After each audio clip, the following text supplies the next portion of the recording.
Good morning, everyone. It's March 7th, and it's time for a news roundup. Today, there wasn't a whole ton of news to cover internationally. There was quite a bit to cover domestically, so let's go ahead and get at it. In kind of just to first cover the Colorado Springs Mutual Aid and Solidarity Union's news, we had our distribution at Dorchester Park yesterday. We are doing those every Saturday at 12:45 p.m. The distributions have been going pretty well. We are looking for winter clothes, camping gear, food. Narcan is another thing that we've started to ask for. So that is a great way to get involved and come out and meet folks. If you want to come out on Thursday to the donation drive, we have a donation drive every Thursday from 5 to 7. We also have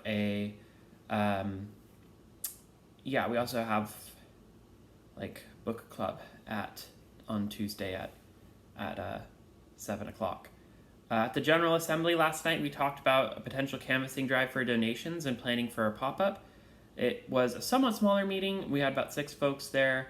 We've so far gotten 9 votes on the ballot, but we usually get about 16. So I was just so tired last night. I did not send out the ballots the way I normally do. So I might need to go back and send out the ballots again there to people on Signal so that they can get it that way. We talked about a potential canvassing drive, though, which we will probably start getting the finer details worked out for in the next few days. It's going to be a propaganda drive, basically, so we're going to be printing out some flyers and or zines and then distributing them to folks to kind of spread the message about what we're trying to do, our mission overall. And try to get more people engaged with it. There is a protest going on March 9th at 10 a.m. You can try to get there at 9:30 because we want to have folks at City Council ready to demonstrate a community presence there on that day. The reason for the protest is Councilwoman Jill Gabler made some very transphobic comments on her Twitter feed. She's not running for re-election, but is trying to get more involved in state politics, and we want to show that the community at large does not accept those kinds of transphobic comments, and also to, in another sense, push for more inclusive policies at a city level. So that demonstration coincides with their city council meeting. It's going to be at City Hall, which is at the intersection of Nevada and Kiowa. It's March 9th, 10 a.m. If you're in Colorado Springs, feel free to make it. Sorry for those of you who aren't in Colorado Springs that are watching this that are like, I am not going to be there, but good luck. So hope y'all can make it. In state news, perhaps the most significant item of state news was the massive party at University Hill in Boulder. Just insane party, brah. Showing down. Police who arrived to put down the party were hit with bricks and rocks, and there were car windows smashed in the process of trying to clear it. An armored police car faced heavy damage, as did a fire truck. So, partied too hard, bro. Partied too hard, and the law showed up. Fucking bullshit. Yeah, so that's what I saw as the local news. The other news item, I didn't write this one down, so I'll just kind of summarize off the cuff, was in Utah State University did a study on the Colorado River and the water levels that we have, and the projections for if the drought levels increase or if the kind of drought patterns stay about where they are, to try to see at this current rate of growth that we have, is our water use sustainable? And they concluded that it's not. So they put forward some recommendations for us to reduce our water usage, manage the water more sustainably. One way of doing that is thinking about the whole river as a system, which, I mean, this sounds like very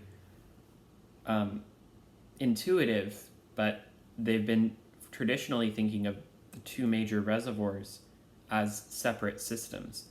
And so the study was arguing that we need to start thinking about the Colorado River as a whole system, from the watershed in Colorado to the almost place where it almost meets the Pacific Ocean.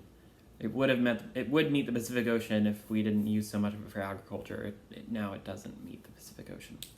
But so that's something to keep an eye on, because I mentioned yesterday that the Utah state legislature approved their Colorado River Authority, which is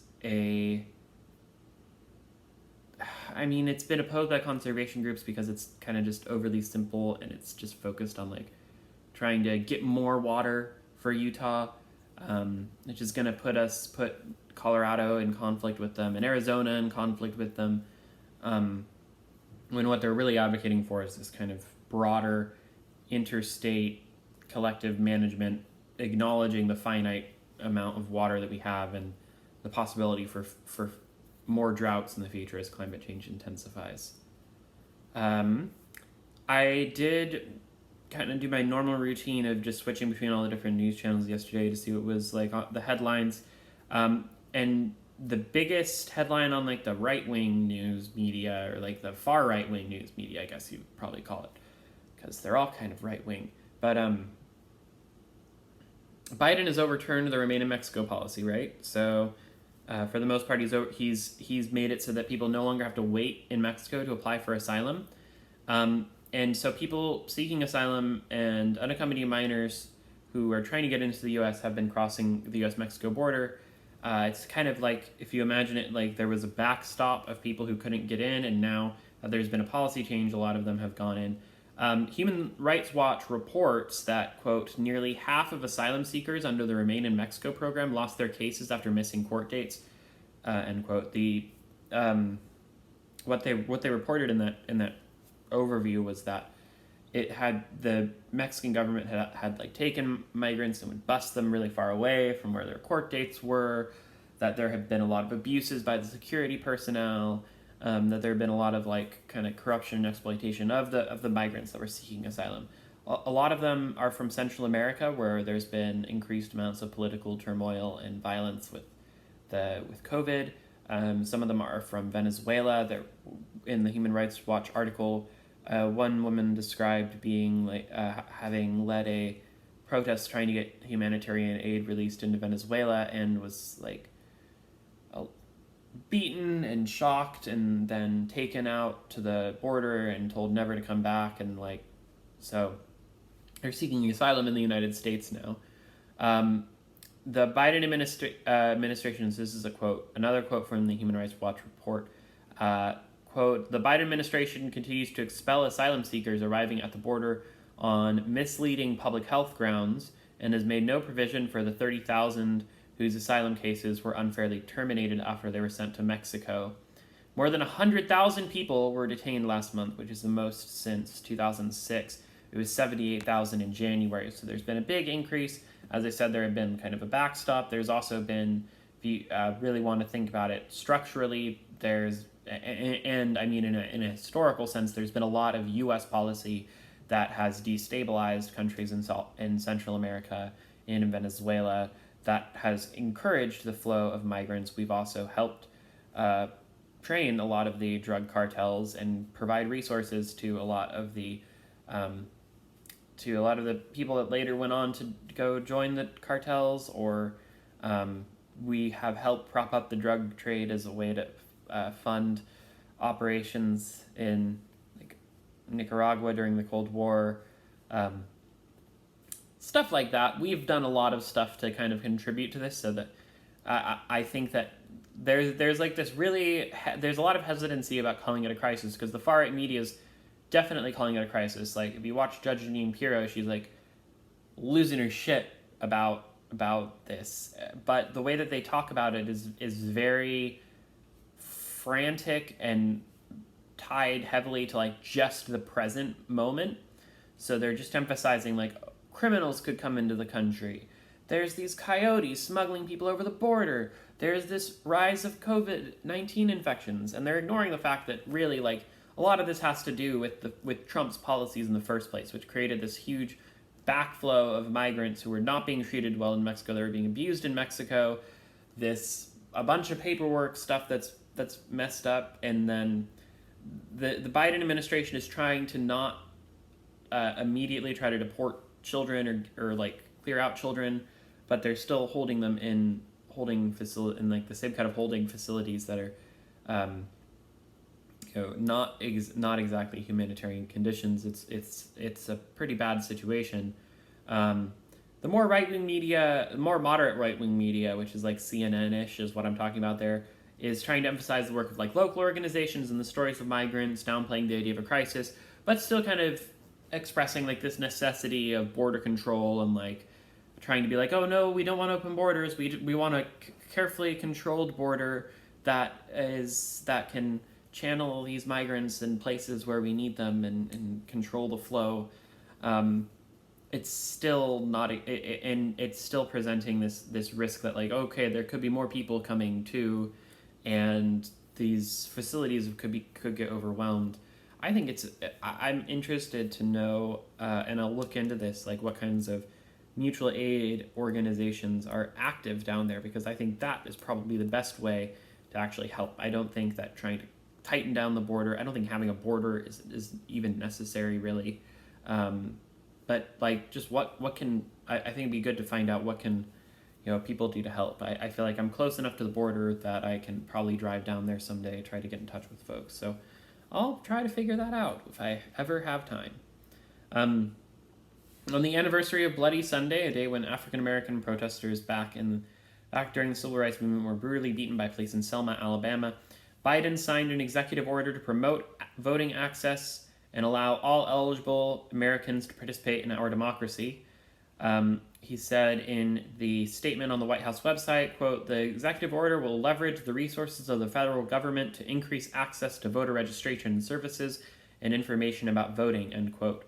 The order directs federal agencies to promote voter registration and election information on their websites, to distribute voter registration and vote by mail applications with normal materials, and to evaluate whether any of the documents they issue could be issued in a way that would meet state voter ID requirements in states that require voter ID. It also includes an order for agencies to research barriers to ballot access for disabled people and to improve access for military service personnel, federal employees, and people who are eligible that are currently in prison. So those are all measures that are being taken to counteract the Republican efforts in state legislatures to clamp down on voting access. So trying to leverage some of the federal government's reach into people's everyday lives in order to encourage them to vote. That's coming as HROne is heading into the Senate, and it's going to struggle to find 10 Republicans who are willing to sign on with it unless they overturn the filibuster, which, the People's World and some other socialist websites were all encouraging, that we should get rid of the filibuster. It makes a lot of sense to get rid of the filibuster. The filibuster essentially allows a cadre of like very conservative small states to set back the policy demands of like the majority of the people in the country. So it's, yeah. And plus electoral politics is just super inefficient. Like this is all very distant bureaucracy from our everyday lives. And so trying to put too much faith in electoral politics is a mistake. I think that totally disengaging with what happens at an electoral level can be also a mistake, because there are people out there who are trying to understand politics. People who are interested in politics are thinking first at the national level. And if you don't have an answer to what's going on at the national level, or you aren't aware of it, it can kind of cause some issues too. And like maybe that, there's also the point that like running a very strong socialist candidate, if they could get like just a good enough percentage of the vote, or even just like kind of amplify socialist issues, it's a good way to do that. Although it's just not the place you want to put all of your efforts, I think that the place where most effort can happen is in things like the mutual aid union, where we're focusing on local organizing, we're focusing on trying to get resources into people's hands and trying to improve people's material conditions directly and build up dual power, build up autonomous structures and kind of de-govern ourselves, get the government out of our lives and focus on building up community autonomy. I think that's the right way forward, is through that kind of direct action and economic organizing. And speaking of organizing, this is a follow-up on the union news from Amazon and a report from Truth Out. They said, quote, after hiring one of the country's largest and most expensive union avoidance firms, Morgan Lewis, Amazon is now paying almost $10,000 per day plus expenses to 3 anti-union consultants, Russell Brown, Rebecca Smith, and Bill Monroe. Among other campaigns, Brown and Smith have previously run controversial, high-profile anti-union drives at Mission Hospital in Asheville, North Carolina in 2020, at which nurses preparing for the COVID-19 pandemic were subjected to a relentless anti-union campaign, and in 2017 at Kumho Tires in Macon, Georgia, where the National Labor Relations Board found that the company committed, quote, numerous and egregious unlawful anti-union actions. That's an end quote of both quotes that I started quoting. Many of Amazon's union busting tactics would be made illegal by the Protect the Right to Organize Act, which a lot of unions across the country are trying to support right now. Among other things, it would ban captive audience meetings where like the employers will kind of bring in their employees for a mandatory anti-union meeting. It also banned the hiring of scabs, where like people that are brought on specifically to break the union. The bill will be voted on by the House this week. Another union-related news, the Houston Tenants Union is continuing to strike at Villas del Paseo, demanding repairs to the water supply and other maintenance issues. Rent, they are not paying rent until they have running water at their apartments. The union reports, and I just quoted in my thing directly from the union's website because they have they gave a very good overview of what's been going on and some of the tactics that the management is using down there. So, quote, management continues to give promise after promise that goes unmet each day, even promising water tankers in a series of emails that grows every day. Since before the strike began, tenants have been trying to supply each other with water. Houston IWW and Houseless Organizing Coalition assisted Houston Tenants Union in delivering bottled water to Villas del Paseo. Management took some of this water and locked it in the leasing office, tried to supply their own water and made other efforts to break the strike. A link to support the Villas del Paseo Strike Fund will be included in the description. We also have a tenants union up in Colorado Springs. They're organizing at Dunmire Apartments. If you'd like to get in touch with the Colorado Springs Tenants Union, you can find them easily on Facebook. Tenants unions are a great step forward for tenants to start, equalizing the power that they have, because there's a huge power imbalance between tenants and landlords, just by virtue of landlords being able to kind of hold your housing over you, and but tenants, when they come together, can have a lot of power, because the landlords really depend on those tenants to work in order to provide them with whatever income that they get out of it. So go tenants unions. Moving international news, the army of Myanmar is intentionally terrorizing residents in Yangon with violent late-night raids using stun grenades and gunfire, and now they've taken up camp in schools and hospitals. Trade unions are calling for a mass general strike to shut down the economy starting tomorrow, Monday. One party leader, U Kin Maung Lat, died in the custody of the junta, and his body, upon being released to his family, showed signs of being brutally beaten and tortured. So I am excited, though, to see the general strike, and I think that that's the kind of thing that could really put pressure on the government and possibly overturn the military junta and replace it with with some kind of socialist democracy, which would be really great. So, yeah. The Associated Press reports, quote, and this is a little bit of bad news, Swiss voters narrowly approved on Sunday a proposal to ban face coverings Both the niqabs and burqas worn by a few Muslim women in the country, and the ski masks and bandanas used by protesters. The measure will outlaw covering one's face in public places like restaurants, sports stadiums, public transport, or simply walking in the street. It foresees exceptions at religious sites and for security or health reasons, such as face masks people are wearing now to protect against COVID-19, as well as for traditional carnival celebrations. Authorities have 2 years to draw up detailed legislation. Passed by 51%.